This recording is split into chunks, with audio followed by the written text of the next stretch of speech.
Olá, eu sou o Adi Habib e estou aqui hoje no estúdio do Advogue TV para bater um papo com meu colega advogado tributarista, com larga experiência em direito tributário, estudioso do tema, mais de 20 anos de atuação na área, que é Dr. Júlio Nogueira. Dr. Júlio Nogueira, seja bem-vindo.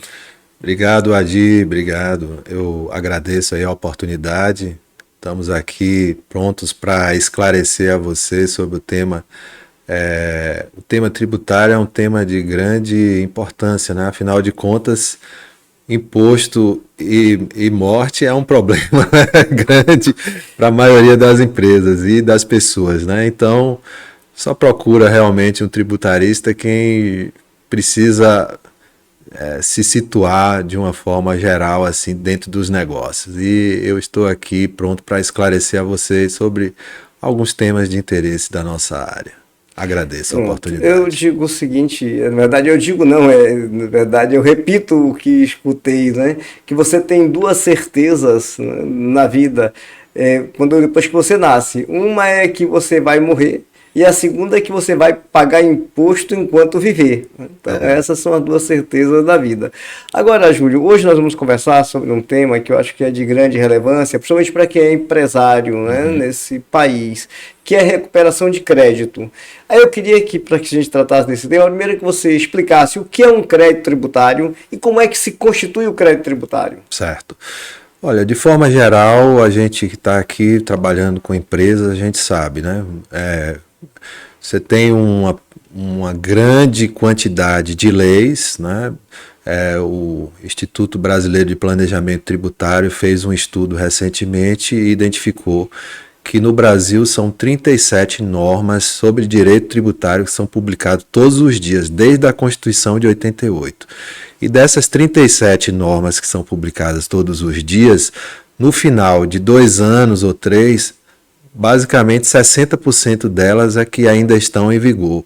Os outros 40% já perderam a eficácia. Então, o que a gente percebe é que existe uma quantidade muito grande de normas e as pessoas não acompanham e não têm condição realmente de acompanhar. Então, quando uma empresa vai pagar um imposto, ela pode estar pagando sob a base de uma lei que nem existe mais. E aí ela está pagando imposto a mais do que deveria. E quando ela paga imposto mais do que deve, a gente chama isso de crédito tributário, que é o valor que você pagou a mais, né, para o governo, e aquilo ali é um crédito que você tem com o governo. Então, existem muitas formas de você buscar esse valor de volta. Uma das formas é ir para a justiça, né, brigar, como a maioria das empresas faz, e cria um contencioso gigante. Né? Óbvio que isso é importante, porque você tem que brigar para pagar só o que é justo, né, dentro de um sistema altamente injusto como é o brasileiro, mas existem também outras formas de você buscar esse crédito, que são as formas administrativas, principalmente quando você já tem decisões que já foram nos tribunais superiores, no STF, no STJ, que já pacificaram a discussão sobre aquele tema, né, criaram decisões em repercussão geral e tal. E aí você não precisa mais ir para a justiça. Né? O CNJ tem um estudo do Observatório do Contencioso Tributário Brasileiro, identificou que uma ação que você hoje entra contra o governo para receber o imposto que você pagou a mais, ela demora em média de 12 a 15 anos para você ter esse dinheiro de volta. Né? Então, o judiciário é muito moroso para devolver isso. Então, se você já tem um tema pacificado, que já foi decidido pelo Supremo, não tem por que você ir para o judiciário e enfrentar 15 anos, se você já tem ali uma decisão que pode ser operacionalizada administrativamente. Então, muita gente não sabe que é possível, sim, receber do governo administrativamente, porque as decisões do Supremo em repercussão geral, elas devem ser obedecidas não só pelo Poder Judiciário, mas pela administração pública em geral, ou seja, todo o sistema tributário. Então, se tem uma decisão do Supremo e ela foi em repercussão geral, não precisa mais ir ao Judiciário. Você pode receber aquele valor, aí é preciso que, quantificar, ter instrumentos que lhe dê possibilidade para poder identificar qual é aquele crédito, quanto é aquele crédito e como você tem para se receber. Então, esse é hoje vamos dizer assim, o carro-chefe do meu escritório. O que eu faço, 80% do meu tempo é isso, né? Eu na pandemia me reinventei, né? Porque não dá para você esperar 15 anos para receber os seus honorários, né? Então, muitas empresas dessas que a gente entra com processos judiciais para recuperar, quando chega no final de uma ação dessa, a gente não sabe se vai receber os honorários, nem sabe se os clientes existem mais. A empresa pode ter acabado. Hoje em dia, o ciclo de funcionamento de uma empresa, ela é muito diferente de antigamente, né? Você tinha um ciclo que podia demorar empresas longas de 50 anos, 100 anos. Hoje em dia é coisa muito rara você ver uma empresa hoje que demora 10 anos, 15 anos, né? Então, a gente então criou um sistema, né, de buscar isso de uma forma mais rápida e é isso que a gente faz da recuperação de créditos tributários. Júlio, quais são as teses já pacificadas pelo Supremo Tribunal Federal e passível de recuperação administrativa com segurança? Ah, sim, tem várias, né, Wadir? Assim, todo dia a gente vê o Supremo não para, né? Até antes da pandemia, você ter uma decisão do Supremo sobre um assunto da área tributária era uma coisa muito difícil. Então você via lá, por exemplo, um contencioso que demorava uma eternidade, 15, 20 anos lá. E aí depois o Supremo criou o plenário virtual que facilitou bastante. Então não precisa mais ir para aqueles julgamentos, discutir matéria tributária, que você sabe que a maioria dos ministros não tem formação na área, então a gente recebe cada pedrada todo dia, né? Todo dia eu vejo pedradas aí vindo em direção, mas são decisões de ministro, a gente tem que respeitar. Mas do ponto de vista técnico, sem nenhuma, né, base técnica, são decisões eminentemente políticas. E a gente vê isso aí sendo decidido no plenário virtual. Então, hoje em dia, o ministro não precisa mais enfrentar uma repercussão pública dessa. Vai para o plenário virtual, todo mundo deposita seus votos lá e aí depois vem a decisão. Então, hoje em dia, as teses elas foram sendo, né, julgadas de forma mais rápida, né? A principal que existe hoje é a chamada tese do século, que é a exclusão do ICMS da base de cálculo do PIS e da COFINS, né? É possível que exista alguma empresa hoje que ainda não tenha feito isso? É possível, mas eu acho muito rara, né? Então essa é uma tese que existe. E ao lado dela existe a exclusão do ICMS-ST, da substituição tributária, da base de cálculo do PIS e da COFINS, que foi o tema 1125, julgado agora em maio desse ano. Então, assim, esse assunto ainda, muitas empresas do setor varejista, supermercados, né, que tem muita mercadoria em substituição tributária, ela não sabe, né, que ela pode receber esse valor e, inclusive, isso administrativamente.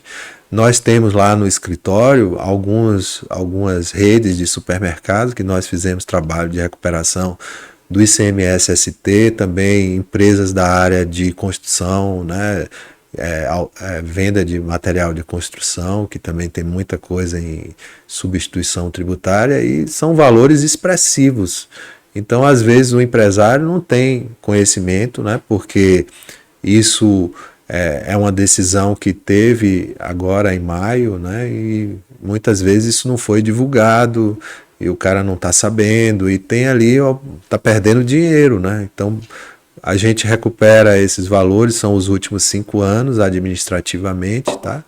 E como isso não é necessário entrar com ação judicial, então todos os meses aquilo vai prescrevendo, os 60 meses. Então, hoje em dia a gente recupera dezembro de 2019 para cá, mas em janeiro eu já vou recuperar janeiro de 2020. e aí já vai perder o dezembro de 2019. Então, o empresário que ele não sai na frente disso, ele está perdendo dinheiro. Então, essa é uma tese que faz uma recuperação administrativa. Outra interessante é sobre a folha de salários. Você tem aí várias discussões, e aí é da sua área, parcelas indenizatórias, né, que fazem parte do recebimento dos funcionários, e entre essas parcelas indenizatórias existia uma lei que cobrava contribuição previdenciária, o INSS, sobre parcelas indenizatórias, e a gente sabe que a contribuição previdenciária ela só deve incidir sobre parcelas remuneratórias, aquilo que remunera o trabalho. Então você tinha várias discussões aí, e isso ao longo de muito tempo já foi pacificado várias verbas dessas, e as empresas então têm esse valor lá no caixa e não fazem essa recuperação. É possível de se fazer isso, né? E também outras questões, por exemplo, você tem a questão do ISS, a exclusão do ISS na base do PIS e COFINS, que está no Supremo, né? Está 4-4, está dependendo do ministro Fux, e a gente está aguardando isso aí ansiosamente, né? Porque empresas prestadoras de serviço no lucro presumido, e no lucro real vão poder excluir o ISS da base do PIS e da COFINS assim que saiu a decisão do ministro Fux. E você também tem outras questões, como por exemplo bonificação, incidência de PIS e COFINS sobre bonificação, que as empresas recebem muitas bonificações de fornecedores e pagam PIS e COFINS sobre isso. Então você tem possibilidade de recuperar. Você tem também juros sobre capital próprio, né? Empresas fazem, além da distribuição de dividendos, antecipação de lucro, você tem a possibilidade de fazer um pagamento que se chama juros sobre capital próprio, e muitas empresas no lucro real não fizeram essa distribuição, e essa distribuição ela é mais favorecida, tá? Ela tem benefícios. E aí quando você não faz esse juros sobre capital próprio, existia uma discussão se você podia fazer retroativo. Então hoje em dia eu recentemente fui contratado por um cliente e a gente conseguiu fazer administrativamente essa questão, porque já foi pacificada, né? Então, além disso, né, estou falando de PIS, COFINS, né, que é um imposto que é sobre o faturamento, que é 9,25, né, aquilo tudo que você fatura, 9,25 você paga de despesas, né, você não tem crédito, então você tem uma discussão sobre insumos de PIS e COFINS. É uma discussão técnica, sabe, Wadir? Mas isso aí é muito dinheiro, cara. Uhum. A gente vai Mas essa não está pacificada ainda. PIS e COFINS insumos está assim, desde 2018, né? 2018, uma decisão em recurso repetitivo pelo STJ, é o famoso caso AMB. Nós lá da área tributária, a gente sabe o nome dos caras, dá nome aos bois e tudo direitinho, mas quem não é da área tributária não sabe. Esse caso aí foi um caso que foi julgado pela ministra Regina Helena em 2018 e já está pacificado. Então, você tem uma discussão hoje em dia que é você pegar e se creditar daquele PIS e COFINS de 9,25 de todas as despesas necessárias na sua empresa que foram necessárias para que você realizasse o seu potencial. Então, hoje em dia você tem uma lei que ela basicamente diz entre 10 e 12 itens de despesa que você poderia deduzir e gerar esses créditos, e aí o STJ diz que essa lei ela não é taxativa, ela é exemplificativa, então que você tem que fazer um exercício, avaliar aquilo que é essencial e necessário para a sua empresa. Então, por exemplo, se você você é um escritório de advocacia, então você está no lucro real, né? Empresas que têm o lucro real. E você tem, por exemplo, usa um sistema de computador, né? Para um advogado hoje em dia, usar um sistema é essencial, senão como é que você vai fazer contagem de prazo na mão? Então, o custo que você paga, né, para essa mensalidade do sistema de computador você vai lá pagar, geraria de crédito para você 9,25 daquela despesa, daquela nota.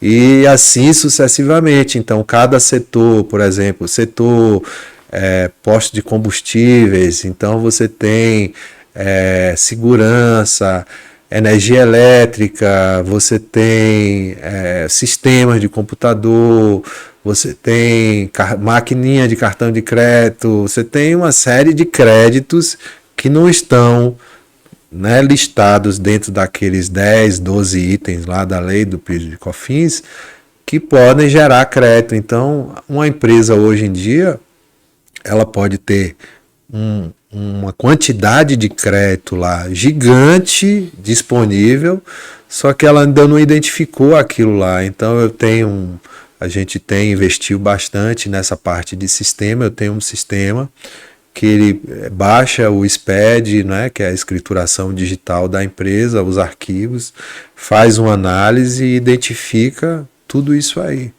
E aí, a partir daí, a gente tem uma série de pessoas que trabalham conosco, que faz esse trabalho, né, de monitoramento, e a gente, no final da conta, apresenta isso aí. São valores significativos. Eu consegui agora, recentemente, para um cliente,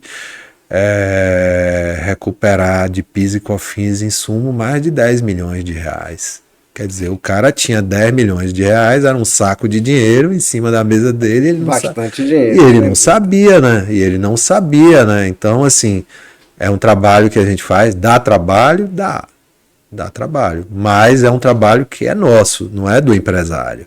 O empresário já tem lá o dinheiro, só precisa alguém identificar.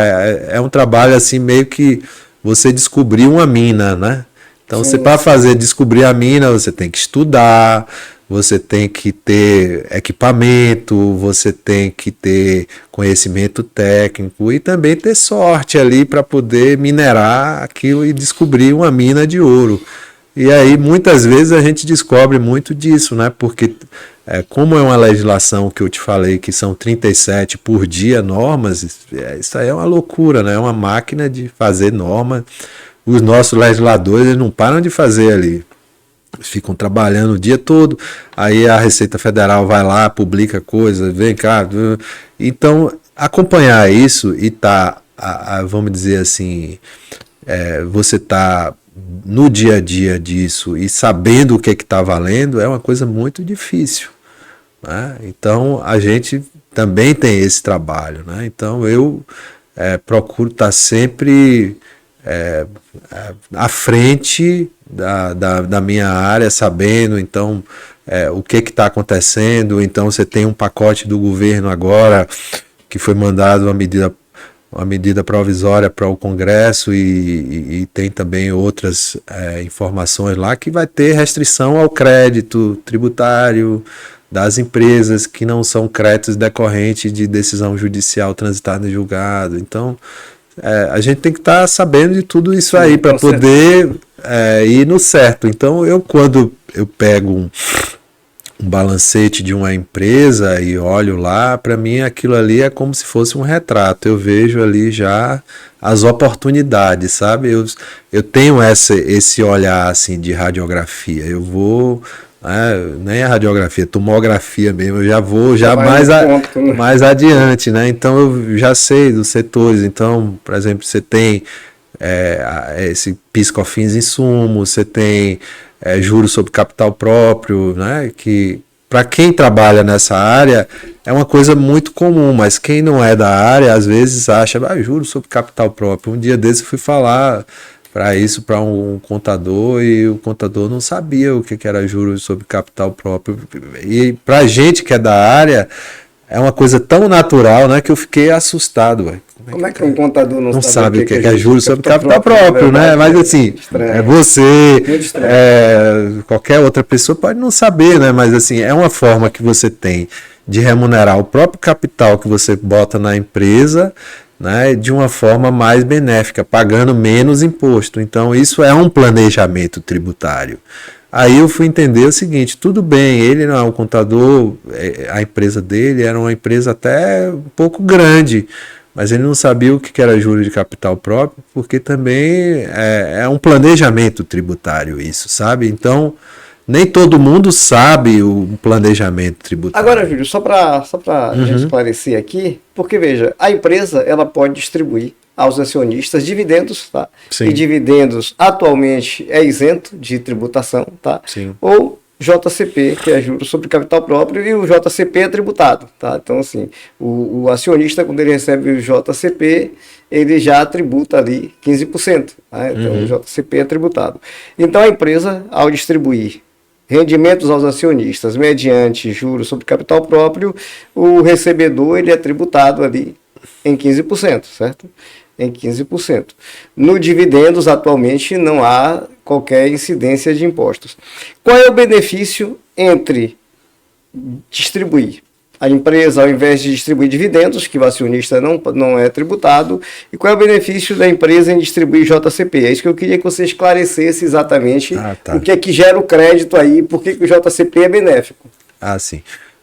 Você vai distribuir, né? Você tem uma distribuição de lucros, né? Vamos dizer assim, de dividendos, né? Uma antecipação de lucros ali que você não tem tributação, que é isento hoje no Brasil. E você tem JCP, né? Que você paga basicamente PIS e COFINS e você paga alguns outros... O recebedor paga imposto de renda, ele é descontado de imposto em 15%. Descontado em 15%. Mas você tem um limite, né? Então, assim, o pulo do gato está justamente em você fazer isso, porque quando você paga JCP, você gera uma despesa. E se a empresa é no lucro real, então ela também vai gerar um crédito para ela. Então, vale a pena também distribuir em JCP, porque aquilo vira uma despesa que vai diminuir do lucro.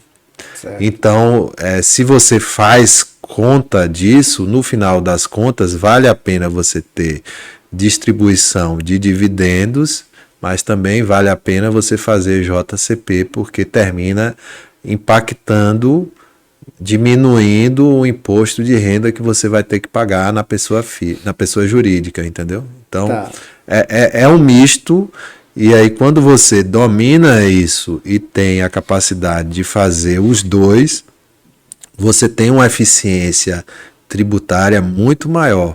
Então, é o seguinte, no tributário o que manda é o número. O número manda, então você faz as contas e vê. Se você for fazer só a distribuição, é isento, mas aquilo também não tem um impacto no imposto de renda. Se você faz JCP, aquilo vira despesa e diminui o seu lucro, então você paga menos imposto de renda. Então tem que fazer um misto, é meio que um combo ali. Você faz o combo e aí nesse combo você paga menos. Isso é um planejamento tributário. Por isso que meu amigo, né, contador, não estava muito antenado nisso, porque ele estava fazendo ali o feijão com arroz. Isso aí já é uma coisa mais sofisticada. Lógico. Entendeu? Até porque tem muito contador que prefere trabalhar com empresa somente de lucro presumido ou simples nacional. Eles não gostam de trabalhar com empresa de lucro real porque dá trabalho. Dá muito mais trabalho, é uma contabilidade muito mais complexa, sem dúvida nenhuma. É verdade. Mas, Júlio, então, você falou aqui de algumas teses, né? Sim. Uma tese já pacificada pelo STF, você falou sobre exclusão de PIS e COFINS, né, da base de cálculo do ICMS, você falou da exclusão também da substituição tributária, PIS e COFINS da substituição tributária. Qual mais tese já está pacificada no STF que pode ser passível de recuperação administrativa? Eu queria que você tentasse lembrar e enumerar aqui as principais teses. Acho que eu vou precisar de uma pesca aqui, que não dá para poder fazer sobre tudo, não. Assim, tem uma outra questão que a gente faz um trabalho de revisão bastante interessante, que é da contribuição previdenciária, o FAP e SAT, né? O seguro, o chamado antigo seguro acidente do trabalho, né? Que agora é o FAP, RAT, né? Risco acidente do trabalho, risco acidente do trabalho. SAT mudou para RAT. Isso. Tem muita empresa que faz o enquadramento errado, por incrível que pareça, Adi, porque você tem a alíquota 1%, 2%, 3%. Isso, correto. Dependendo do risco da atividade, do grau de risco da empresa. Uma coisa bastante importante, por exemplo, você tem movimentos dentro de uma empresa que muitas vezes a contabilidade, né? Não vou dizer nem o contador, mas a contabilidade e a própria gerência daquela empresa, ela não acompanha esses movimentos. Por exemplo, setor de saúde. A gente trabalha com o setor de saúde, sabe, né, que hoje em dia você tem a pejotização em larga escala no setor de saúde. Você tem um hospital, por exemplo, e todo o corpo médico dela hoje em dia é PJ. O médico, difícil você encontrar um médico CLT lá dentro. Então, isso, de certa forma, gerou um impacto tributário, porque quando aquele hospital, aquela clínica tinha dentro do seu corpo muitos médicos, o médico puxava esse RAT para 3, para 2, né? E aí, quando ele virou PJ, e a maioria dentro do hospital hoje em dia é PJ, então, basicamente, você tem um hospital que tem CLT, é o corpo de enfermagem, e o corpo de enfermagem é 1%. Então, você tem muito hospital pagando RAT 2, quando na verdade devia pagar 1%. Certo? Então, nisso a gente entra, faz uma revisão, e isso aí é sopa no mel. Né? Se você consegue recuperar dos últimos 60 meses aí valores significativos, porque você praticamente está pagando dobrado, e fora isso você corrige a rota e aí no futuro você vai pagar menos, né? Então, assim, são análises que a gente faz, não é só teses, né? A gente não trabalha só com teses. Teses são importantes, mas a gente faz análises que vêm da nossa experiência. Então, isso aí não fui eu que inventei, né? Mas, por exemplo, todo mundo que trabalha no mercado sabe que a Redditor fez essa correção do RAT dela e recuperou 500 milhões de reais. Dinheiro... Uma baita grana, né? Muito considerável. Porque tinha um erro de procedimento, de processo, e estava sendo cadastrado aquilo ali de forma errada. E aí, é óbvio que existem, não é só simplesmente pegar e fazer isso. Tem um processo que tem que ser feito administrativamente, tem um procedimento, tem coisas que você tem que fazer, etapas, questões de classificação e tal, e isso a gente domina. E quando a gente entra, por exemplo, para fazer uma revisão, como eu fiz agora recentemente de um hospital no interior, só essa classificação do RAT deu 270 mil.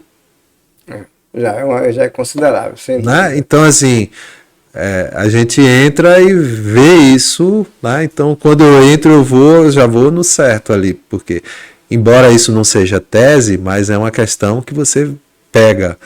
E tem muita gente vendendo, falando, porque isso aí eu tenho um sistema que tem um robô, que tem inteligência artificial. Cara, não é nada disso. Né? Isso é coisa para vender isso no comércio. Não precisa de inteligência artificial para poder fazer uma avaliação dessa. Avaliação de folha, classificação, por exemplo, você tem muito evento classificado errado. Né? Então, você está pagando imposto a mais. A gente faz essa verificação. Você poderia exemplificar, Júlio, alguns eventos que costumeiramente ficam classificados errados, não foi de pagamento, que gera pagamento maior? Sim. Aviso prévio indenizado, né? A gente sabe que o aviso prévio indenizado é indenizado, então ele não é remuneratório, ele é uma parcela indenizatória. Hoje em dia isso já está pacificado, mas houve uma discussão aí durante um bom tempo. Só que o problema que eu vou te dizer é o seguinte, é braço. Porque para você entrar para poder pegar esse dinheiro de volta, aí tem duas formas. Tem a forma fácil, que muita gente faz e se dá mal, E tem a forma difícil e que é a correta e que é a conservadora e que deve ser feita. A forma fácil é você pegar uma planilha de Excel e identificar no resumo da folha todas essas parcelas indenizatórias e aí você soma, isso aí você chega num crédito e aí você chega lá no E-Social e bota isso dentro de um bloco de ajuste para ajustar o valor que você tem para pagar. Essa é a forma fácil e errada. A forma certa, você tem que entrar no evento, aquele evento, no aviso prévio indenizado do funcionário, o Adi Habib, retirar aquele valor daquele lançamento e isso gerar um crédito. Então, isso dá trabalho.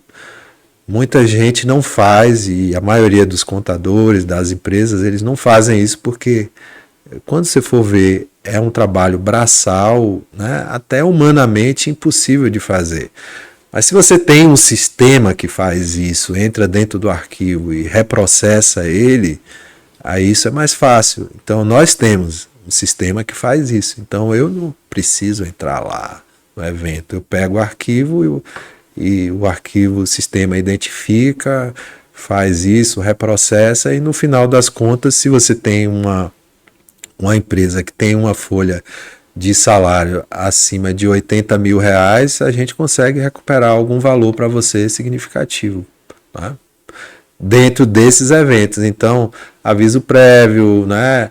Aí você teve aquela discussão de um terço de férias que o Supremo pacificou agora, dizendo que você tem que pagar, mas quem entrou na justiça até 2020 pode recuperar o retroativo. Então tem uma série de coisas que a gente faz, né? Avalia isso. Atestado médico foi outra discussão. Como é que ficou a questão do atestado médico, os 15 dias de atestado médico? Não incide, né? Não incide. Está pacificado já hoje? Então incide. Você tem aviso prévio indenizado, você tem os 15 dias de atestado médico. A maternidade, licença maternidade. A maternidade também era outra discussão também forte. Mas foi pacificada no Supremo, o contribuinte ganhou. O contribuinte ganhou. Ganhou, né? Então você tem alguns eventos, né? Até bem pouco tempo atrás, a gente entrava com ações judiciais para discutir 12, 13, 14, 15 eventos desses. E depois, ao longo do tempo, o contribuinte foi perdendo. No final, ficaram 5 ou 6, né, que a gente ganhou. Então, esses eventos ainda têm, né, possibilidade de se recuperar. Não se recupera porque tem todo esse trabalho que eu falei para você. É trabalhoso, então você tem que entrar. Então, tem a forma fácil, que muita gente faz, e é errado, e tem a forma difícil. Só que a forma difícil dá trabalho. Mas se você tem um sistema que faz isso, por que não fazer da forma difícil e que é a correta, né? E aí é essa que a gente faz, e a gente entra, investiga, avalia e também faz uma avaliação, por exemplo, se a forma como a empresa, ela dentro da própria legislação, existem meios de você fazer essa economia, né? Então, hoje em dia você tem, depois da reforma trabalhista, né? Eu não sou da área trabalhista, mas eu militei muito no começo da minha vida na advocacia. Eu trabalhei com o professor Gilberto Gomes no escritório dele, com o Dr. Sérgio Novaes também, que eram advogados da área trabalhista, muito, e embora eu ficasse dentro desse escritório responsável pela área tributária, eu vivia, respirava aquilo lá. Então a gente entende um pouco também da área trabalhista, né? Então, por conta da formação profissional. E aí o que a gente vê?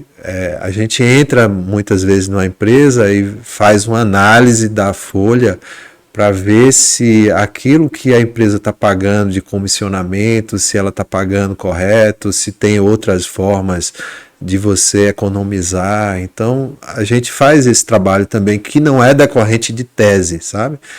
É um processo de análise das circunstâncias ali do cliente, né? E não é um trabalho, assim, vamos dizer, propriamente tributário, porque o tributário é o efeito, a causa é o trabalhista. Sim. Então você termina tendo que ter conhecimentos da área trabalhista para poder fazer um bom trabalho na área tributária, né? E da mesma forma outras áreas também, né, que a gente entra e faz essa avaliação. Então não é só a recuperação de tributos, ela não é só baseada em teses do Supremo. A gente faz análises também. Então é um trabalho que a gente tem feito e que tem tido bastante eficácia, né? Empresas que têm folhas grandes, normalmente tem. Eu posso dizer para você, Adi, que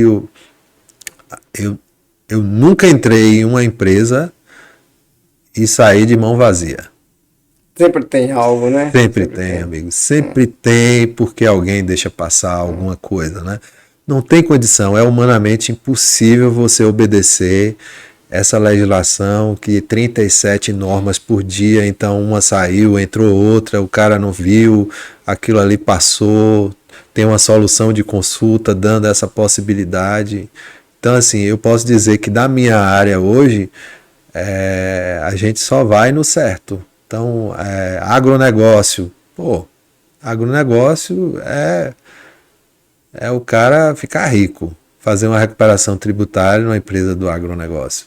Porque agronegócio é uma série de créditos de PIS e COFINS, tem crédito de PIS e COFINS, tem crédito de ICMS, e você não tem, vamos dizer assim, uma consultoria muito especializada, a não ser tipo Luiz Eduardo, que são né, lugares onde que você tem consultores muito capacitados, mas de modo geral você tem aí muitas oportunidades. Eu acho que o Brasil nessa área é a área da oportunidade. Enquanto a reforma tributária não vier, que vai mudar bastante a configuração do PIS e da COFINS, que vai virar a CBS, né? Então vai extinguir 92% do contencioso, ou seja, vai extinguir 92% da chance da gente ganhar dinheiro. Né? Enquanto isso não vier a acontecer, a gente está aí nadando de braçada, né? O Brasil é uma terra de oportunidades nessa área. Agora me explique aí, Júlio, de que forma o agronegócio você consegue recuperar o crédito de PIS e COFINS? Como é que se dá? Porque você tem créditos presumidos, por exemplo, você tem empresas que são empresas exportadoras. Tem alguns detalhes na legislação, então, por exemplo, você tem um programa para agropecuária que chama ProLeite, então muita gente não sabe, e aquilo ali é geradora de crédito, então o cara tem ali crédito de PIS e COFINS que ele poderia ter aquilo ali dentro do sistema dele e se creditar de PIS e COFINS, né? E ele não se acredita disso. Então o agronegócio, eu posso dizer para você hoje em dia que é um sistema bastante desonerado, né? O Brasil desonerou bastante o agronegócio e o agronegócio, por ter uma força política, né, conseguiu incrementar vários créditos, né, de PIS e COFINS, de várias desonerações, e isso muitas vezes o cara não acompanha isso. Então, você pegar uma empresa dessa do agronegócio que tiver no lucro real, amigo, é para ficar rico. Então, Júlio, só para esclarecer para os nossos internautas, isso se aplicaria, porque veja, Luiz Eduardo Magalhães, Barreira, você tem grandes produtores, mas de modo geral na Bahia você tem pequenos produtores. Sim. Tá? Mato Grosso você tem grandes produtores, você tem Goiás com grandes produtores, volto a repetir, Bahia você tem pequenos produtores. Quando você fala, por exemplo, em criação de gado, boa parte dos produtores de gado na Bahia tem um plantel tipo 200 cabeças, né? Negócio de 200, 300 cabeças, que são pequenos produtores. Então, a Bahia é feita de pequenos produtores rurais. Isso se aplicaria também ao pequeno produtor ou somente esse sistema, ou somente ao grande produtor, somente ao grande agronegócio? Primeiro passo que eu quis esclarecer. Não, ao médio e grande, ao pequeno. O que você chama de médio? Normalmente, para ele poder se beneficiar disso aí, ele precisa ter uma empresa, então tá na pessoa jurídica e não na pessoa física. Tem que ser lucro real? Lucro real. Tem que então, ser só para a gente. Então, assim, então percebe que a gente já começa a funilar, porque são poucos produtores na Bahia que não é um número muito grande que Não, está no lucro real. não são tão poucos assim, né, Wadi? São poucos, mas Eu digo poucos em relação ao quantitativo, que a maior parte, tipo, acho que 80% é pequeno produtor.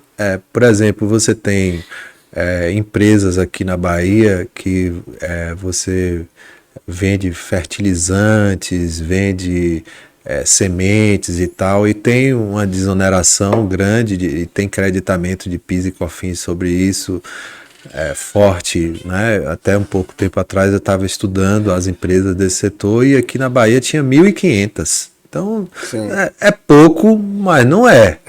Mas é 1.500, são 1.500 empresas, né? Então, assim, só nessa área de fertilizantes e tal, e a gente tem alguns clientes que a gente fez esse trabalho aí, recuperou valores bons, né? Então tem oportunidades, né? A gente tá aí vendo isso, né? Então o pequeno produtor rural ele não vai ser alcançado por esses benefícios, porque ele, como produtor na pessoa física, também já tem uma série de benefícios, né? Mas isso aí vamos dizer assim, é um número restrito de empresas no lucro real, empresas que estão em determinados setores desonerados, né? Então são menos, mas a gente ainda encontra muitas empresas aí que estão desassistidas, né? Infelizmente, e com muito dinheiro ali, né, dando possibilidade de recuperação. Tá. Então, você já pontuou aqui, agronegócio tem possibilidade, você já colocou aqui algumas teses que tem possibilidade de recuperação, e a gente está falando de recuperação administrativa. Correto? Isso, tudo Agora, administrativo. uma coisa que não estou mais fazendo nada judicial. Judicial a gente tem um contencioso no escritório, que é outra área, outro pessoal que cuida, o pessoal que está plantando para receber lá na frente. O administrativo é um trabalho que a gente faz e a gente recebe isso aí 45, 50, 70, 80, 90 dias. É uma coisa muito rápida. Mas era exatamente isso que eu ia te perguntar, Júlio. Porque você sabe muito bem que quando você lança o crédito, né, e você tem essa liberdade de lançar crédito e se creditar ali no sistema da Receita, muita gente tem medo. Existe ainda um preconceito, existe um medo de que no futuro a Receita venha contestar aquele crédito e venha cobrar. Tá? Aquele crédito que foi naquele momento lançado como crédito, a Receita entenda que na verdade você lançou um crédito de forma indevida. Qual o risco da compensação administrativa? De que forma você faz para mitigar esse risco? Olha, quando a gente faz uma avaliação, né, a gente faz uma classificação desse risco em provável, possível e remoto, tá?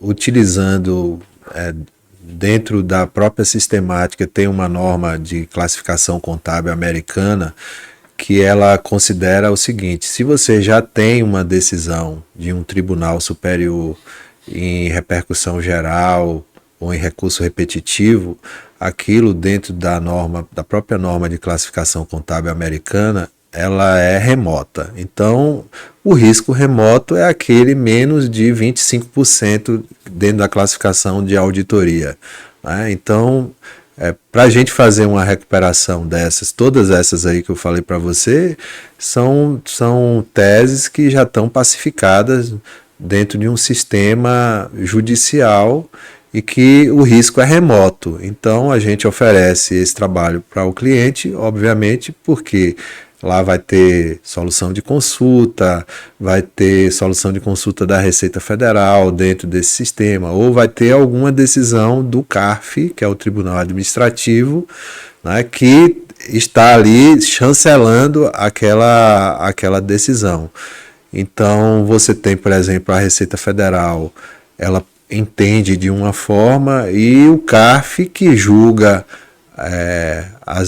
os autos de infração, entende de outro. Então você tem que se alinhar, né, no posicionamento do CARF. E o CARF, o regimento interno do CARF, ele diz o seguinte, que as decisões do CARF, eles não podem contrariar as decisões do STF em repercussão geral e nem as decisões do STJ em recurso repetitivo. Então, se você tem um risco de ter uma autuação, mas por outro lado você tendo decisões do CARF da Câmara Superior, aquilo ali mitiga esse risco. Então essa avaliação a gente faz e mostra ao empresário na hora da tomada do crédito para tomar a decisão dentro de uma classificação, né, vamos dizer assim, em termos percentuais.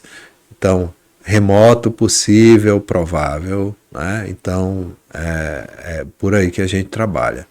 Então, se tem de um lado a possibilidade de uma autuação, a gente identifica e mostra para ele, né? Olha, aqui você vai ter esse risco, é provável, é possível, é remoto. E aí se faz a tomada de crédito dentro dessa sistemática de risco, né? De avaliação de risco. Obviamente que a gente, tudo isso embasado nas decisões do Supremo e do CARF. Certo, eu estou aqui conversando com Júlio Nogueira, advogado tributarista, e o tema de hoje é recuperação de crédito. Júlio, o que mais você tem a acrescentar sobre esse tema? Olha, Adi, isso aí embora seja uma discussão técnica, né? A gente pode dizer para você assim, olha, esse é um tema muito chato, né? Falar sobre isso é uma coisa técnica, uma coisa chata. Mas é uma coisa boa, porque a gente está falando de dinheiro, né? A gente está falando de dinheiro, está falando de honorários, está falando de oportunidades, né? E eu fico bastante feliz, assim, quando eu entro numa empresa e consigo fazer uma recuperação com o menor risco possível, mas a gente consegue fazer uma recuperação e às vezes transformar aquilo ali em uma grande oportunidade, né? Então, embora seja um tema técnico, eu posso dizer que é uma especificidade dentro do direito tributário, né? Uma coisa que a gente chama de recuperação de RCT, né? A letrinha é essa, RCT, recuperação de crédito tributário, né? Quem faz RCT, então é uma coisa bem específica dentro do direito tributário. E aí a gente tem que andar dentro de uma linha ali, né? Porque a gente não pode fazer nem evasão, né? Nem ali uma elisão tributária, né? Então a gente tem que trabalhar dentro de um sistema, né? Então o que eu posso dizer para você é um tema bem específico, tem muitas oportunidades. É difícil você pegar uma empresa hoje de lucro real, fazer uma análise e não ter valores a receber. Mesmo empresas que tenham sido auditadas, tá? Eu peguei hoje, recentemente aí uma empresa que tinha sido auditada e não tem nada, não, já foi auditada. E cara, tinha lá muita coisa, sabe? Porque como a gente tem 20 anos nisso aí, a gente já viu de tudo, né? Então, sem dúvida, a gente já vai no certo, né? Então, as recuperações, elas acontecem, tem muita oportunidade na mesa, assim, tem muitas empresas, vamos dizer assim, tem muita gente pilantra no mercado, sabe? E eu acho que o que vale é você ter seriedade, né? Porque a gente já está aí fazendo isso há 20 anos, então a gente já passou por 4 ciclos de prescrição, né? Não tenho nenhum cliente que tenha sido autuado, nem tenha processo de autorregularização. Então a gente faz dentro de um sistema assim, extremamente conservador, mas é conservador para o bem do cliente e para o nosso bem também. Então eu não tenho hoje em dia nenhum cliente acionando o meu escritório por conta de algum trabalho que a gente fez que fez errado. Não tenho esse tipo de cliente, tá? Porque a gente faz um trabalho extremamente conservador nesse particular. Então, tem oportunidades, tem todos os setores, né? Hoje em dia eu estou focado bastante no setor de saúde. Tem esse trabalho aí da recuperação do RAT, FAP, né? Que eu te falei. A gente está fazendo aí, né? Para muitos hospitais. Estou focado também no PIS e COFINS insumos, é um trabalho que tem uma efetividade boa.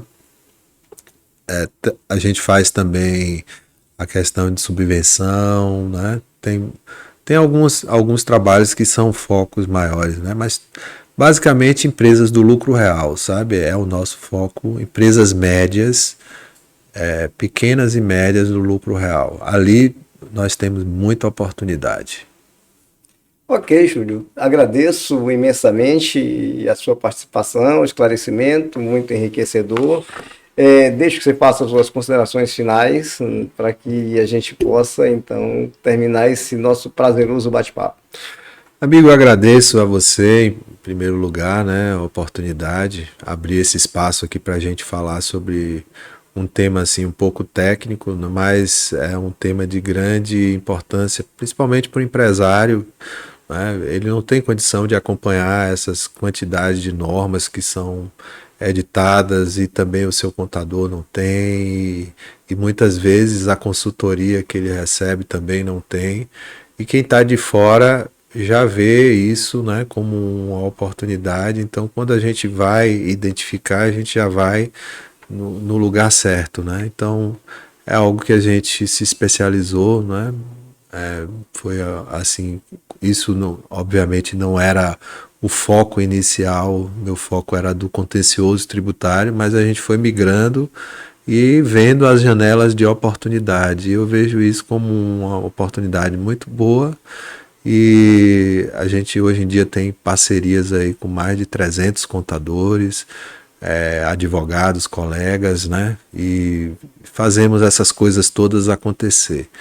Eu agradeço a você a oportunidade, né? E espero revê-lo em breve. Ok, Forte obrigado. abraço. Eu conversei aqui com o Júlio Nogueira, advogado tributarista. Você que nos acompanha, muito obrigado e até a próxima.